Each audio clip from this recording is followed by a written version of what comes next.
8 বছর পার হয়ে গেল, রোহিঙ্গা সংকটের কোনো সমাধান হলো না।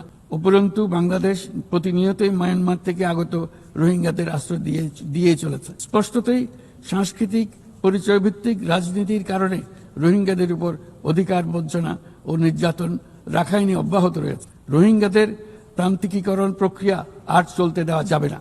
যেসব বৈষম্যমূলক নীতি ও কর্মকাণ্ড আজকের এই পরিস্থিতি তৈরি করেছে, তার সমাধান ও প্রতিকারমূলক ব্যবস্থা এখনই গ্রহণ করা সম্ভব। তার জন্য পূর্ণাঙ্গ জাতীয় সংবাদ রাজনৈতিক মীমাংসার অপেক্ষা করার প্রয়োজন নেই।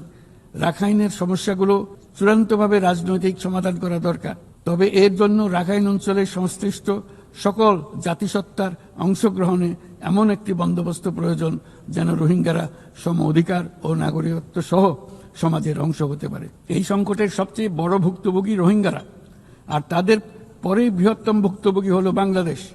তবে আমাদের মনে রাখতে হবে যে রোহিঙ্গা সংকট কোনোভাবেই মায়ানমারের সঙ্গে বাংলাদেশের কোনো দ্বিপাক্ষিক বিষয় নয়, বরং আমরা শুধু একটি দায়িত্বশীল প্রতিবেশী এবং আন্তর্জাতিক সম্প্রদায়ের দায়িত্বশীল সদস্য হিসেবে আমাদের দায়িত্ব পালন করে যাচ্ছি। কিন্তু তহবিল সংকটের কারণে আজকে রোহিঙ্গা ক্যাম্পগুলোতে ন্যূনতম জীবনমান বজায় রাখার আমাদের যৌথ প্রয়াসও ভেঙে পড়ার উপক্রম হয়েছে। বিশ্ব খাদ্য কর্মসূচি তাদের জরুরি সহায়তা কার্যক্রমে মারাত্মক তহবিল ঘাটতির বিষয়ে ইতোমধ্যে সতর্ক করে দিয়েছে আমাদেরকে। অবিলম্বে নতুন তহবিল না এলে মাসিক রেশন অর্ধেকে নামিয়ে এনে মাথাপিছু মাত্র $6 নামিয়ে আনতে বাধ্য হবে, যা রোহিঙ্গাদের অনাহার ও অপুষ্টিতে নিমজ্জিত করবে, যা তাদেরকে আগ্রাসী কোনো পদক্ষেপ নিতে বাধ্য করবে। তহবিলের অতিরিক্ত কাটছাট হলে তা নিঃসন্দেহে সুরক্ষা ও নিরাপত্তা ঝুঁকি বহুগুণ বৃদ্ধি করবে, যা ক্যাম্পের সীমানা ছাড়িয়ে যেতে পারে।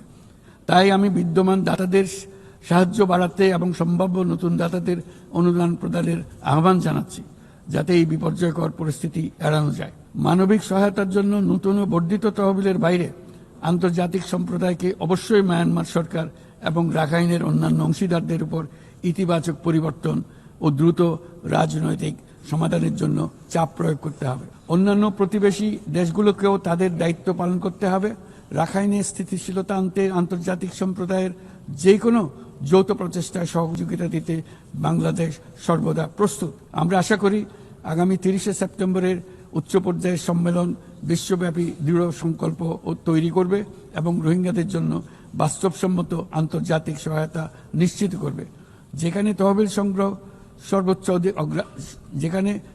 সংগ্রহ সর্বোচ্চ অগ্রাধিকার পাবে। একই সঙ্গে আন্তর্জাতিকভাবে একটি রোডম্যাপ গৃহীত হবে এবং সময়াবদ্ধ কর্মপরিকল্পনা গ্রহণের মাধ্যমে রোহিঙ্গা সংকটের স্থায়ী সমাধান খুঁজে পাওয়া সম্ভব হবে।